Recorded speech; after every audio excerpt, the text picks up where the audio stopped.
بسم اللہ الرحمن الرحیم۔ ابا کی وفات کے بعد 4 دن گزر گئے تھے ابا کو دنیا سے گئے ہوئے۔ گھر کی دیواریں ساکت تھیں مگر اندر گھمراہ مچا ہوا تھا۔ میں کمرے کے کونے میں بیٹھی ابا کی آخری مسکراہٹ کو یاد کر رہی تھی۔ میرے ہاتھ ابا کے کپڑوں پر رکے ہوئے تھے جن کی خوشبو ابھی باقی تھی۔ بھائی اور بھابھی کی آنکھوں میں عجیب سی بیگانگی تھی۔ ان کے لہجے میں نرمی کی بجائے سختی گھلتی جا رہی تھی۔ میرا دل ڈرتے ڈرتے کسی طوفان کا انتظار کر رہا تھا اور وہ پھر لمحہ آ گیا۔ بھائی نے میرا سامان ایک طرف رکھ دیا جیسے میرا وجود بوجھ ہو۔ بھابھی نے طنزیہ ہنسی کے ساتھ کہا، ہم سعودی عرب جا رہے ہیں۔ میں نے حیرانگی سے ان کے چہروں کو دیکھا۔ بھائی بولا، یہ گھر اب ہمارا ہے، تم اپنا بندوبست کر لو۔ میرے قدموں تلے زمین نکل گئی۔ ابا کی بنائی ہوئی چھت اب میرا سہارا نہ رہی۔ میرے لب کپ کپائے اور دل کی دھڑکنیں بے قابو ہوئیں۔ میں نے روحان سی آواز میں کہا، یہ گھر میرا بھی ہے۔ بھابھی کا چہرہ غصے سے لال ہو گیا۔ اچانک وہ میری طرف بڑھی اور زور کا تھپڑ رسیو کیا۔ میرے کان سنسنانے لگے اور آنکھوں میں آنسو بھر گئے۔ بھائی نے منہ پھیر لیا جیسے سب جائز ہو۔ بھابھی چلائی، نکل جا اس گھر سے، تیرا کوئی حق نہیں۔ میری روح کانپ گئی، دل کے زخم اور گہرے ہو گئے۔ میں دہلیز پر گری چیزیں سمیٹ رہی تھی اور دروازہ میرے منہ پر زور سے بند کر دیا گیا۔ میں ٹوٹی ہوئی حالت کو گلی والوں نے بھی دیکھا۔ ہر نظر سوال پوچھتی مگر کوئی زبان ہمدرد نہ تھی۔ میں اپنے بوجھ جیسے جسم کو گھسیٹتی در بدر چلنے لگی۔ یادوں میں ابا کی باتیں گونجنے لگی، بیٹا میرا سایہ ہمیشہ تیرے ساتھ ہے، وہ سایہ اب کہاں تھا؟ میں نے آسمان کی طرف دیکھا اور آنسو ٹپک پڑے۔ میرے قدم جانے انجانے راستوں پر بڑھتے گئے۔ آخرکار ایک دروازہ میرے سامنے کھل گیا، قبرستان کا۔ ابا کی قبر کے سامنے جا کر میں بیٹھ گئی۔ میری پٹھی بن گئی اور دل جیسے سینے سے نکل رہا تھا۔ میں نے مٹی کو چھو کر کہا، ابا مجھے اپنے پاس لے لو۔ ہوا کا جھونکا میرے چہرے سے ٹکرایا۔ میرا دل بولا، وہ تمہارے قریب ہیں۔ آنکھوں میں تھکن کے بوجھ سے نیند آ گئی۔ میں قبر کے پاس ہی سو گئی۔ دنیا اور وقت دونوں رک سے گئے۔ جب آنکھ کھلی تو سامنے تازہ کھانے کی پلیٹ رکھی تھی، ساتھ ہی ٹھنڈا پانی جگمگا رہا تھا۔ میرے کانپتے ہاتھوں نے پلیٹ اٹھائی۔ پلیٹ کے نیچے ایک کاغذ رکھا ہوا تھا۔ میں نے کھولا تو لکھا تھا، بیٹی فکر نہ کر، تیرا باپ تیرے ساتھ ہے۔ میری آنکھوں سے آنسو بہنے لگے۔ میں نے قبر کو سینے سے لگا لیا اور دھڑکتے دل سے کہا، ابا کیا آپ زندہ ہیں؟ میں بار بار ہاتھ پڑتی رہی جیسے الفاظ مجھ سے لپٹ رہے ہوں۔ میرے دماغ میں طوفان برپا تھا۔ کیا واقعی یہ ابا کا کرشمہ ہے یا کوئی مجھ پر رحم کھا کر یہ سب کر رہا ہے؟ کھانے کا ذائقہ بالکل ویسا ہی تھا جیسا ابا میرے لیے لاتے تھے۔ میری آنکھوں کے سامنے ابا کی پرانی یادیں گھومنے لگیں۔ یقین اور شک کی جنگ نے مجھے توڑ کر رکھ دیا۔ میں نے قبر کے قریب بیٹھنے کا فیصلہ کر لیا۔ دوسری صبح بھی وہی منظر تھا، پلیٹ میں تازہ کھانا اور ساتھ ایک اور خط رکھا ہوا تھا۔ خط میں لکھا تھا، بیٹی تم اکیلی نہیں، میں تمہارے ساتھ ہوں۔ میرے دل کے زخموں پر جیسے مرہم رکھا گیا۔ میں نے آسمان کی طرف دیکھا اور لب ہلائے، اللہ یہ کیسا راز ہے؟ میرے آنسو قبر کی مٹی کو بھگونے لگے۔ ابا کا سایہ ہر لمحہ مجھے اپنی گرفت میں محسوس ہوا، مگر میرے اندر کا تجسس اور بڑھ گیا۔ میں نے دل میں عہد کیا کہ اگلی رات جاگوں گی تاکہ دیکھ سکوں یہ کھانا کون رکھتا ہے۔ رات بھر جاگتے ہوئے آنکھیں بوجھل ہو گئیں۔ ہر آہٹ پر میں چونک کر ادھر ادھر دیکھتی، میری نظر قبر پر جمی رہی۔ خاموشی ایسی تھی جیسے وقت بھی رک گیا ہو۔ چاندنی روشنی قبر پر جھلک رہی تھی اور میں دل تھامے بیٹھی تھی۔ سحر کا قریب اچانک قدموں کی چاپ سنائی دی۔ میرے دل دھڑکنے کے حلق میں آ گیا۔ میرا دل دھڑک کر حلق میں آ گیا۔ میں نے اندھیرے میں نظریں گاڑ دی۔ ایک سایہ ہاتھ میں ٹوکری لیے قبر کے قریب آیا۔ اس نے آہستہ سے کھانا رکھا، پانی کا گلاس بھی رکھا اور ایک ہاتھ نکالا، پھر قبر پر جھک کر ایسا کچھ کہا۔ میری آنکھوں نے جو منظر دیکھا اس نے مجھے پتھر کا کر دیا۔ میری سانسیں رکنے لگ گئی جب میں نے اس سائے کی شکل دیکھی۔ وہ کوئی اجنبی نہیں بلکہ میرے ابو جیسے کپڑے پہنے ایک شخص تھا۔ اس کے چہرے پر نقاب تھا مگر آنکھوں میں عجیب سی روشنی تھی۔ وہ قبر پر جھک کر دعا مانگ رہا تھا۔ میرے جسم سے پسینے بہنے لگے۔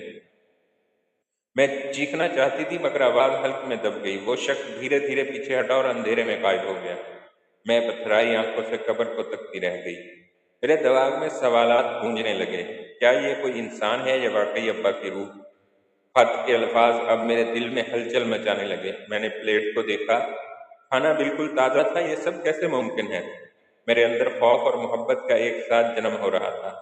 میں قبر کے قریب گھٹنوں کے بل بیٹھ گئی اور آسمان کی طرف دیکھ کر رو پڑی۔ تیسرے دن محلے کی کچھ عورتیں بھی مجھے قبر پر بیٹھ دیکھنے لگیں۔ وہ آپس میں سرگوشیاں کر رہی تھی، یہ لڑکی پاگل ہو گئی، سارا دن قبر پر بیٹھی رہتی ہے۔ دوسری نے کہا، کون جانے اسے کھانا کون دیتا ہے۔ میں نے ان کی باتیں سنی مگر کچھ نہ کہا۔ میرے لیے اب دنیا بے معنی ہو چکی، صرف ابو کی قبر میرا سہارا رہ گئی تھی۔ ان عورتوں کی نظریں میرے دل کو اور چیر گئیں۔ اس دن پھر ایک خط رکھا ملا۔ خط میں لکھا تھا، بیٹی لوگ تمہیں پاگل کہیں گے مگر سچ وہ نہیں جانتے۔ میرے ہاتھ کانپنے لگے۔ ابا کے یہ الفاظ جیسے میرا دل تھام رہے تھے۔ میں نے قبر کی مٹی کو چوم لیا، دل سے ایک دعا نکلی، اللہ یہ راز مجھ پر کھول دے۔ میری آنکھوں سے بہتے آنسو قبر کی مٹی میں جذب ہوتے گئے۔ میں اور بھی زیادہ بے چین ہو گئی۔ میں نے دل میں فیصلہ کیا، آج رات میں خود دیکھوں گی یہ کون ہے، چاہے کچھ بھی ہو، میں پیچھے ہٹنے والی نہیں۔ میری جان پر بن بھی جائے تو کیا فرق پڑتا ہے۔ رات ڈھلنے لگی تو میں قبر کے قریب چھپ گئی۔ دل کی دھڑکنیں سنائی دینے لگیں۔ میری نظریں اندھیرے میں گھوم رہی تھیں۔ میں تجسس کے بھنور میں ڈوبتی جا رہی تھی۔ آدھی رات کو اچانک ایک سایہ نمودار ہوا۔ اس بار وہ قریب آیا تو اس کے ہاتھ لرز رہے تھے۔ میں نے غور سے دیکھا تو وہ میرے ابو کا پرانا دوست تھا۔ میرے آنکھوں کے سامنے سب صاف ہو گیا۔ وہ قبر پر جھکا اور بولا، بھائی میں نے وعدہ نبھایا ہے۔ میرے آنسو روک نہ سکے۔ میرا دل دھڑک رہا تھا، کیا یہ راز کب کھلے گا۔ میں نے خاموشی سے سب دیکھا۔ اگلی صبح میں نے اس دوست کو جا کر روک لیا۔ میں نے روتے ہوئے کہا، یہ سب آپ کرتے ہیں۔ وہ چند لمحے خاموش کھڑا رہا، پھر اس کی آنکھوں سے بھی آنسو بہنے لگے۔ بیٹی تیرے ابا نے مجھ سے وعدہ لیا تھا۔ اس کے الفاظ نے میرے دل کو چھید دیا، میری روح کانپ گئی، میں زمین پر گر کر رونے لگی۔ ابا کے دوست نے لرزتی آواز میں کہا، تیرا ابا آخری وقت میں بولا تھا میری بیٹی کو کبھی تنہا مت چھوڑنا۔ میرے دل پر جیسے کسی نے مرہم رکھا۔ میں نے قبر کی طرف دیکھ کر کہا، ابا آپ نے وعدہ نبھا دیا۔ میری آنکھوں میں ایک عجیب سکون اتر آیا۔ اب رات کھل چکا تھا مگر دل ابھی بھی نہ بھر سکا۔ میں اب اس دوست کو باپ جیسا سمجھنے لگی مگر میری آزمائش ابھی ختم نہیں ہوئی۔ کچھ دن بعد خبر ملی کہ بھائی واپس آ رہا ہے۔ میرے دل میں خوف اتر گیا، وہ مجھے پھر دھکے مار کر نکال دے گا یا مجھ سے یہ قبر بھی چھین لے گا۔ میں نے ابو کے دوست کو سارا حال سنایا۔ اس نے کہا، فکر نہ کر، اب میں ہوں تمہارے ساتھ۔ مگر دل کے اندر طوفان مچ گیا۔ میں پھر قبر پر جا بیٹھی۔ رات کو میں قبر کے پاس بیٹھ کر دعا کرنے لگی، اللہ میرا کوئی نہیں، تو ہی میرا سہارا ہے۔ میری آنکھوں سے آنسو بہہ بہہ کر زمین بھگو رہے تھے۔ ہوا کے جھونکے نے جیسے میرا چہرہ سکھلا دیا۔ دل میں آواز آئی، صبر کر بیٹی، وقت بدلنے والا ہے۔ میرے لب ہلنے لگے، ابا آپ سن رہے ہیں نا؟ خاموشی قبرستان پر چھا گئی لیکن میرا دل عجیب روشنی سے بھر گیا۔ بھائی واپس آیا تو اس کی آنکھوں میں غرور جھلک رہا تھا۔ اس نے مجھے قبر کے قریب بیٹھے دیکھا اور طنز یا ہنسا، تو اب یہاں ڈیرے ڈالے بیٹھی ہے۔ میرا دل دہل گیا مگر لب خاموش رہے۔ ابو کے دوست نے آگے بڑھ کر کہا، یہ اب اکیلی نہیں۔ بھائی نے غصے سے اس کی طرف دیکھا۔ میرے اندر کا خوف اب حوصلے میں بدلنے لگا۔ میں نے دل ہی دل میں کہا، ابا مجھے ہمت دینا۔ بھائی نے چیخ کر کہا، یہ جگہ تیرے لیے نہیں۔ اس کی آنکھوں میں وہی پرانی سختی تھی۔ بھابھی پاس کھڑی طنزیہ مسکرا رہی تھی۔ ابو کے دوست نے اسے روکنے کی کوشش کی، یہ بیٹی ہے، یتیم ہے، تمہیں شرم نہیں آتی؟ بھائی نے زور سے کہا، یہ معاملہ میرا ہے۔ میری آنکھوں میں آنسو تیرنے لگے۔ ابو کی قبر پر چھاؤں اور گہری ہو گئی۔ آہستہ آہستہ اہل محلہ جمع ہونے لگے، سب سرگوشیاں کرنے لگے، بھائی اپنی بہن کو نکال رہا ہے۔ کچھ عورتوں نے کہا، یہ تو ظلم ہے۔ بھائی کا غرور لمحہ بھر کا ڈگمگایا۔ ابو کے دوست نے زور سے کہا، یہ سب سن رہے ہیں۔ میری آنکھیں سب کی طرف اٹھیں، لوگوں کی نظریں میرے لیے ڈھال بننے لگی۔ میرا دل پھر بار بغاوت پر آمادہ ہوا۔ محلے والوں کی باتوں نے بھائی کے لاجواب کر دیا۔ اس نے غصے سے پیر پٹکا، ٹھیک ہے رہ لے یہاں اگر رہنا ہے۔ بھابھی کا چہرہ غصے سے سرخ ہو گیا۔ میں قبر سے لپٹ گئی جیسے وہ میرا قلعہ ہو۔ ابو کے دوست نے مجھے تسلی دی۔ لوگ آہستہ آہستہ چھٹنے لگے مگر میرے دل کا زخم ابھی بھی تازہ تھا۔ اس رات ہوا میں عجیب سرگوشیاں تھیں۔ قبر کے قریب بیٹھے ہوئے میں نے عجیب آواز سنی، بیٹی صبر کر، اندھیرا زیادہ دیر نہیں رہتا۔ میرے بدن میں کپکپی دوڑ گئی۔ میں نے قبر کی مٹی کو چھوا، آنکھیں بند کی اور دل کی دھڑکنیں سننے لگیں۔ ایسا لگا جیسے ابو کی آواز ہے۔ میری آنکھوں سے آنسو پھر بہنے لگے۔ اگلے دن ایک عورت قبر پر آئی، اس کی آنکھیں سرخ تھیں جیسے رات بھر روئی ہو۔ اس نے میرے سر پر ہاتھ رکھا، بیٹی تیرا میرا بھائی جیسا تھا، تیرا ابا میرا بھائی جیسا تھا۔ میرے دل کو ایک نئی ٹھنڈک ملی۔ اس نے بھی کھانے کی ایک پلیٹ رکھی، میں حیران رہ گئی، یہ محبت کہاں کہاں سے آ رہی ہے۔ اب میرے سامنے 2 پلیٹیں ہونے لگیں، ایک دوست رکھتا ہے، ایک عورت۔ کیا دونوں ابو کے رازدار تھے؟ میں تجسس میں ڈوب گئی۔ ہر دن خط بھی آتا، ہر دن تسلی کے لفظ، خط کے الفاظ میرے دل پر چھا جاتے۔ ابو کی خوشبو ان میں رچی بسی تھی، میری روح سکون میں ڈوبنے لگی۔ بھائی نے سب دیکھ لیا تھا، وہ چپکے سے بولا، یہ سب ڈرامہ ہے۔ اس نے لوگوں کے سامنے الزام لگانا شروع کر دیا، یہ پاگل ہے، خود ہی رکھتی ہے کھانا۔ میرے دل کو چیز دینے والے الفاظ تھے، اہل محلہ سرگوشی کرنے لگے۔ ابو کے دوست نے بھی بھائی کو ڈانٹا، لیکن الزام کی آگ بھڑک اٹھی۔ میں قبر پر گر کر چیخی، ابا سب کو دکھا دے۔ میرے آنسو مٹی میں جذب ہو گئے، ہوا تیز ہو گئی جیسے کائنات جواب دے رہی ہو۔ میرے لب کپ کپانے لگے، محلے والے بھی چونک گئے۔ اس لمحے قبر کے قریب ایک روشنی سی لہر اٹھی، سب کی آنکھیں پھٹی کی پھٹی رہ گئیں۔ روشنی قبر پر ٹکی رہی، ہوا میں سرگوشی اب سب کو سنائی دی، میری بیٹی سچ کہتی ہے، اس کو ستاؤ مت۔ لوگوں کے دل دہل گئے، بھائی کا غرور زمین بوس ہو گیا، بھابھی کانپتے ہوئے پیچھے ہٹ گئی۔ میری آنکھوں سے شکر کے آنسو نکل پڑے۔ ابو کی موجودگی سب نے محسوس کی، اہل محلہ نے ایک دوسرے کو دیکھا۔ یہ اللہ کا کرشمہ ہے، کس نے کہا؟ میرے لیے دعاؤں کے لیے لہر اٹھنے لگی۔ لوگ میرے قریب آ کر تسلیاں لینے لگے، میرے دل کا بوجھ ہلکا ہونے لگا۔ بھائی کی آنکھوں میں شکست نظر آنے لگی، بھابھی نے نظریں جھکا لی، میں نے قبر پر ماتھا ٹیک دیا۔ بھائی قبر پر بیٹھ گیا، اس کی آنکھوں سے آنسو بہنے لگے، بہن مجھے معاف کر دو۔ میری آنکھیں حیرت سے پھیل گئیں، یہ وہی بھائی تھا جو مجھے دھکے دے رہا تھا، اب وہ رو رہا ہے جیسے بچہ ہو۔ ابو کے دوست نے کہا، بیٹی یہ وقت ہے اسے گلے لگانے کا۔ میں دھیرے سے آگے بڑھی، میں نے بھائی کے کندھے پر ہاتھ رکھا، میرا دل کانپ رہا تھا۔ بھائی نے کہا، ابو کے بعد اندھا ہو گیا تھا۔ اس کے لفظوں نے میرے دل کو چھید دیا، میری آنکھوں کے آنسو تھم نہ سکے۔ ابا کی قبر ہمارے بیچ صلح کا ذریعہ بن گئی۔ میں نے آسمان کی طرف دیکھا، میرے لبوں پر صرف الحمدللہ تھا۔ بھابھی خاموش کھڑی تھی، اس کی آنکھوں سے بھی آنسو بہنے لگے۔ میں بھی غلط تھی، معاف کر دو۔ میری روح میں ایک سکون اتر آیا۔ میں نے بھابھی کو بھی گلے لگا لیا۔ قبر کے قریب ہم تینوں رو رہے تھے، ابو کی روح یقیناً مسکرا رہی تھی۔ ہوا میں سکون کی خوشبو پھیل گئی، محلے والے تالیاں نہیں بلکہ دعائیں دے رہے تھے۔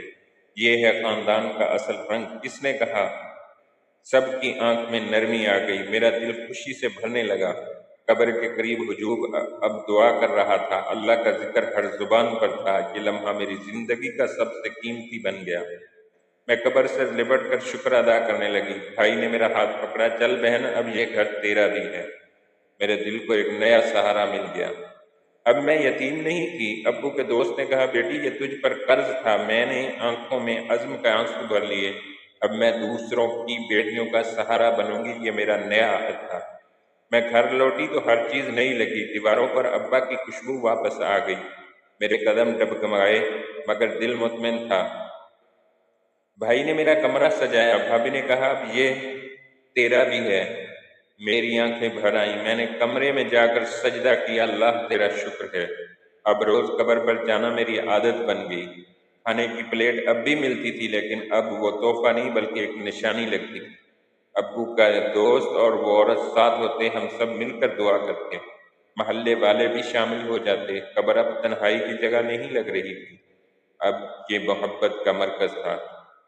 ایک دن ابو کے دوست نے سچ بتایا، بیٹی یہ خط میں لکھتا تھا۔ میرے دل نے ہلکی سی مسکراہٹ دی، آپ نے باپ کا کردار نبھایا ہے۔ اس کی آنکھیں بھر آئیں، یہ تیرا حق تھا۔ میرے دل نے اس واقعہ ابا مان لیا تھا، میرے دل نے اسے واقعی ابا مان لیا تھا۔ قبر پر سکون کا سایہ اور گہرام ہو گیا تھا۔ میرے دن اب روشن ہونے لگے، بھائی بھی بدل چکا تھا، بھابھی کا رویہ نرم ہو گیا تھا، محلے میں لوگ عزت سے دیکھنے لگے، ابو کی دعاؤں کا اثر لگتا تھا۔ میں نے قرآن پڑھنا شروع کیا، ہر آیات میرے دل کو سکون دیتی، زندگی کا سفر نیا لگنے لگا۔ ایک رات ابو خواب میں آئے، ان کا چہرہ روشن تھا، بیٹی تم نے صبر کیا، اللہ تمہیں نوازے گا۔ میری آنکھوں سے خوشی کے آنسو نکل پڑے۔ ابو نے مجھے دعا دی، اب دوسروں کے لیے روشنی بنو۔ میں نے دل میں کہا ابا وعدہ ہے، خواب نے میری زندگی بدل دی۔ میں نے یتیم بچیوں کی خدمت شروع کر دی۔ ہر دن میں ان کے لیے کھانا لاتی، ان کے سر پر ہاتھ رکھتی، ان کی مسکراہٹ مجھے سکون دیتی۔ لوگ مجھے عزت سے دیکھنے لگے، بھائی نے بھی میرا ساتھ دیا، بھابھی مدد کرنے لگی، میری دنیا روشن ہو گئی۔